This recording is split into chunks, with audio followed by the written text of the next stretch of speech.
नमस्कार साथियों, special intensive revision 2026 से जुड़े हुए नोटिस फेज के बारे में आज के इस वीडियो में जानने वाले हैं। नोटिस फेज की कंप्लीट जानकारी आपको इस वीडियो के अंदर मिलेगी। नोटिस कौन देता है, कब देता है, कैसे देता है, उसका जवाब कैसे देना है और नोटिस का प्रॉपर जवाब नहीं दिए जाने पर क्या आपका नाम वोटर लिस्ट से काटा जा सकता है और नाम अगर एक बार वोटर लिस्ट से कट गया तो क्या वापस जोड़ना आसान है या इसकी क्या प्रक्रिया है। कुल मिलाकर के नोटिस क्यों आता है और कैसे उसका रेस्पॉन्स करना है, आपको इस नोटिस के साथ कैसे डील करना है, ये आज के इस वीडियो में जानेंगे। मैं हूं राधेश्याम जटिया और आपका हार्दिक स्वागत और अभिनंदन आपके अपने भैरव टेक वेदर सर के यूट्यूब चैनल पर।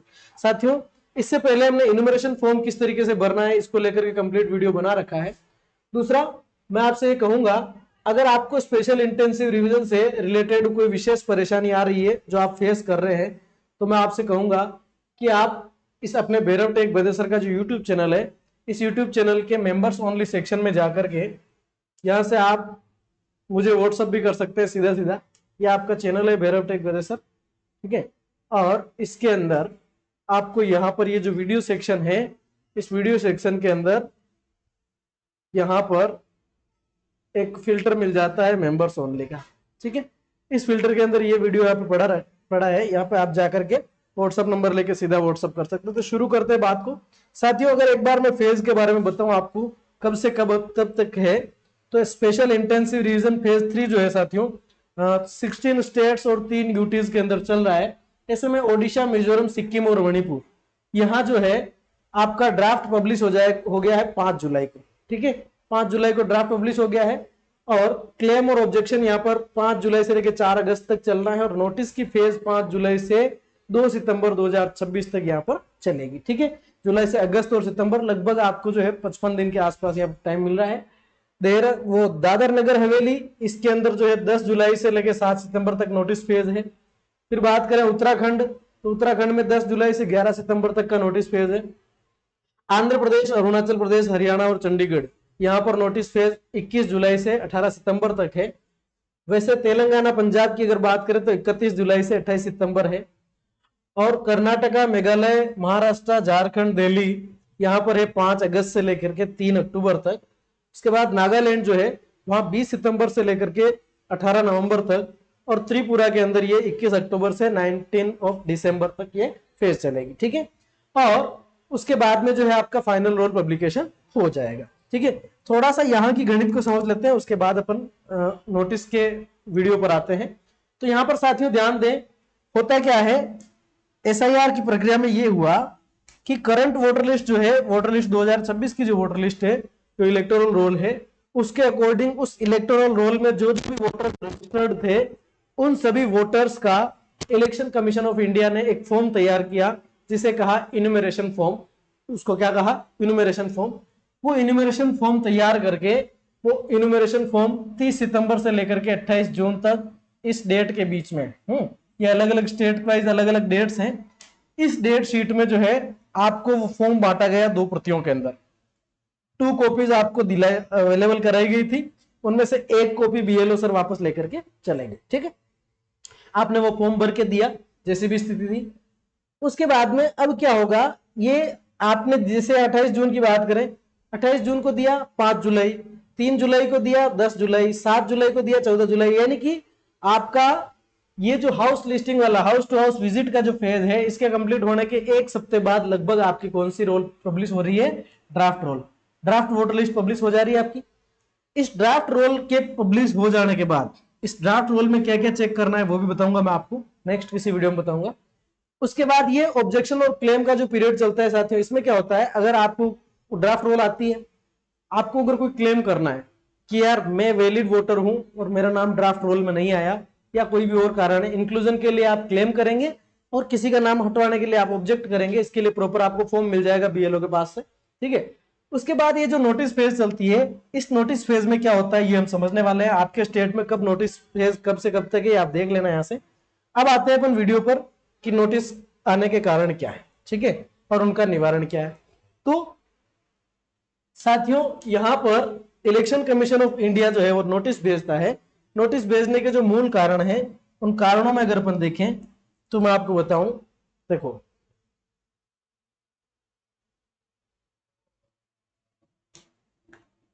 पहला रीजन जो रहता है साथियों वो रहता है नो मैपिंग, क्योंकि एसआईआर प्रक्रिया में दो चीजें हैं साथियों। किसी भी वोटर को यहां का किसी स्टेट का वोटर मानने के लिए दो कारण है। पहला, लास्ट एसआईआर में अगर वो था इसका मतलब वैलिड वोटर है। दूसरा, लास्ट एसआईआर में नहीं था लेकिन उसके पास वैध डॉक्यूमेंट्स है, 13 डॉक्यूमेंट्स की लिस्ट है। ठीक है साहब, चलिए। तो मैपिंग, दो बड़े कारणों में से अगर पहला कारण मैपिंग नहीं हो पाई है, लास्ट एसआईआर से आपकी कोई लिंकिंग नहीं बैठी है, तो आपको नोटिस आएगा। दूसरा, रॉन्ग मैपिंग। दूसरा कौन सी मैपिंग है साथियों? Wrong mapping. अगर आपने अभी तक अपना इन्यूमरेशन फॉर्म जमा नहीं कराया है तो जमा करा दीजिएगा, बीएलओ आपके पास आकर के ले लेंगे, और कोशिश करनी है उसके अंदर आपको प्रॉपर मैपिंग करवानी है। ठीक है, चलिए। नो मैपिंग या रॉन्ग मैपिंग।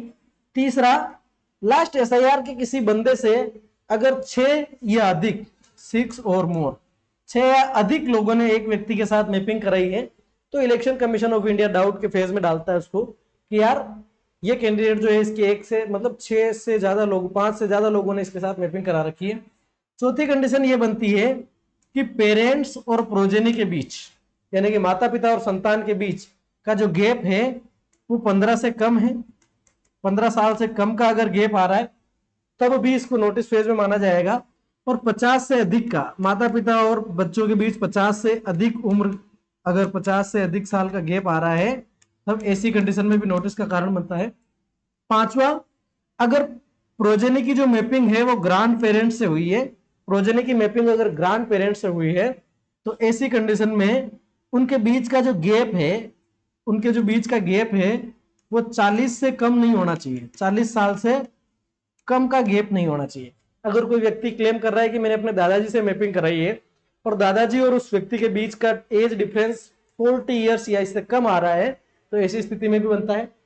और एक बहुत बड़ा कारण है मिसमैच। मिसमैच का मतलब जिस व्यक्ति से आपने नेम की मैपिंग कराई है, मिसमैच, या इसको अपन कह सकते हैं डिस्क्रिपेंसी। क्या कह सकते हैं? डिस्क्रिपेंसी, एनोमली भी बोलते हैं इसको। डिस्क्रिपेंसी, मिसमैच या नाम में अंतर, इन सभी कारणों से नोटिस आता है। अब नोटिस जो है, इससे जो है बहुत सारे साथी दबाव में आ जाते हैं, तनाव में आ जाते हैं, डर में आ जाते हैं, भैया यार नोटिस आया। नोटिस आना कोई बड़ी बात नहीं है साथियों। नोटिस आने के इतने सारे कारण हैं, इनमें से कोई भी कारण हो सकता है। पहला कारण, किसी व्यक्ति ने अपना फॉर्म खाली भर के दे दिया। अब यहां पर केस क्या हो सकता है साथियों? एक व्यक्ति जिसकी किसी के साथ मैपिंग नहीं हो पाई, उसका एक ही जगह पर जो है इनोमिनेशन फॉर्म आया और उसको भी उसने खाली भेज दिया। ऐसी कंडीशन में उसको नोटिस आएगा, वो डॉक्यूमेंट दिखाएगा तो उसका नाम वहां पर वोटर लिस्ट में इंक्लूड कर दिया जाएगा, नहीं दिखाएगा तो उसको एक्सक्लूड कर दिया जाएगा। लेकिन केस ये भी बनता है कि एक व्यक्ति का 3 जगह वोटर कार्ड बना हुआ है।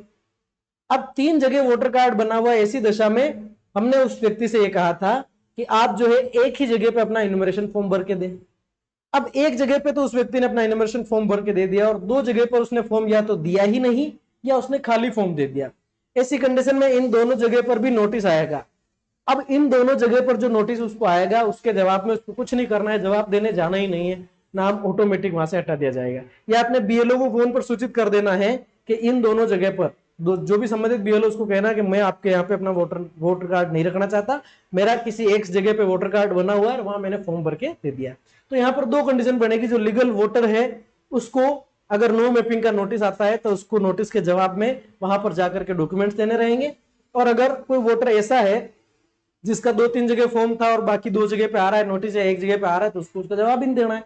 ठीक है सर, चलिए। प्रश्न ये बनता है कि सर ये अगर नो मैपिंग या दूसरा रॉन्ग मैपिंग भी साथ में ले लेते हैं। रॉन्ग मैपिंग में क्या होता है? व्यक्ति ने जो जानकारियां भर के दी है ना, उसने कहा कि मेरे फादर का नाम मान लीजिए राज मल्होत्रा है, ठीक है, और उसने पार्ट नंबर, सीरियल नंबर, विधानसभा सारी डिटेल भर के दी, पर उस डिटेल पर जब बीएलओ ने जाकर के चेक किया तो राज मल्होत्रा नहीं कोई और पर्सन जाकर के निकला वहां पर, तो ये है रॉन्ग मैपिंग। इन दोनों केस में अगर आपको नोटिस आएगा तो मैं पहले भी क्लियर कर चुका हूं, फिर से बता रहा हूं, आपको यहां पर मैक्सिमम 3 डॉक्यूमेंट्स दिखाने होंगे। मैक्सिमम कितने डॉक्यूमेंट्स दिखाने होंगे? 3।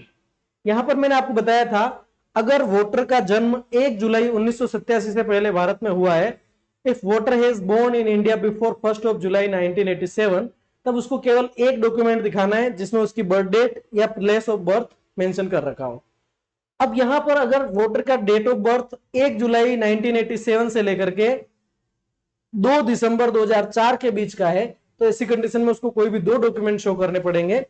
फर्स्ट खुद की डेट ऑफ बर्थ या प्लेस ऑफ बर्थ के लिए, दूसरा मदर या फादर दोनों में से किसी एक की डीओबी या प्लेस ऑफ बर्थ के लिए। अगर वोटर का जन्म 2 दिसंबर 2004 के बाद का है तो उसको 3 डॉक्यूमेंट दिखाने होंगे, एक मदर का, एक फादर का, एक खुद का। ठीक है, ये हमने कहा था। इन दोनों केस में ये सोल्व हो जाएगा। ठीक है साहब, चलिए फिर 6 या इससे अधिक लोगों ने अगर मैपिंग कराई है, ऐसा अगर आपको नोटिस आता है तो आपको ऐसा कोई भी एक कागज ले जाना है। जैसे एक व्यक्ति है एक्स, ये वोटर है और इसने मैपिंग कराई है वाई के साथ, तो उसको कोई सा भी अगर नोटिस आता है कि आपने 6 से अधिक लोगों की मैपिंग है, ऐसा नोटिस आएगा, तो उसको कोई भी एक डॉक्यूमेंट, 2 डॉक्यूमेंट जितने उसके पास अवेलेबल हो, 2 डॉक्यूमेंट ले जाइएगा। मैं कहूंगा सेफ जोन रहेगा, एक से भी काम चल सकता है लेकिन 2 ले जाइएगा, जिससे इस एक्स और वाई के बीच का रिलेशन प्रमाणित होता हो। मान लीजिए आपने किसी व्यक्ति को फादर के रूप में क्लेम किया है, तो आपको ऐसा डॉक्यूमेंट दिखाना पड़ेगा जिसमें शो कर रखा हो कि ये आपका फादर है। ठीक है, चलिए अब पेरेंट्स और प्रोजेनी में अगर 15 साल से कम का अंतर है, 50 साल से अधिक का अंतर है, तो पहला ऐसा जेन्युइन भी हो सकता है किसी कारण से, और बचपन में शादी हो जाना या लेट तक बच्चे बच्चे नहीं होना। दूसरा ये भी हो सकता है टेक्निकल मिस्टेक के कारण किसी का जन्म जो है 1971 का था, 81 डाल दिया वहां पे, तो ये भी कारण बन सकता है। तो ऐसी दशा में भी आपको ऐसा कोई भी एक डॉक्यूमेंट ले जाना है जिससे डेट ऑफ बर्थ जिसके अंदर मेंशन कर रखी हो। ठीक है, चलिए दोनों केस यहां से सोल्व हो जाएंगे। तीसरा, प्रोजेनी और ग्रैंड पेरेंट्स के बीच का डिफरेंस 40 साल से कम का नहीं होना चाहिए। इसके संबंध में भी कोई भी डॉक्यूमेंट जो आपको दादा पोता साबित करता हो ले जाना है। मिसमैच या मिसमैच की कंडीशन में आपको कोई सा भी एक या दो डॉक्यूमेंट किसी भी केस में आप ले जाएंगे, जनरली आपका नाम नहीं हटेगा। अब नोटिस कौन जारी करेगा साथियों?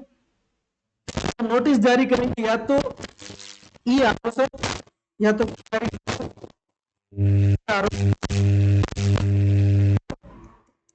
ये जारी करेंगे। ये नोटिस आपका ऑनलाइन भी आता है और दूसरा ऑफलाइन भी आता है।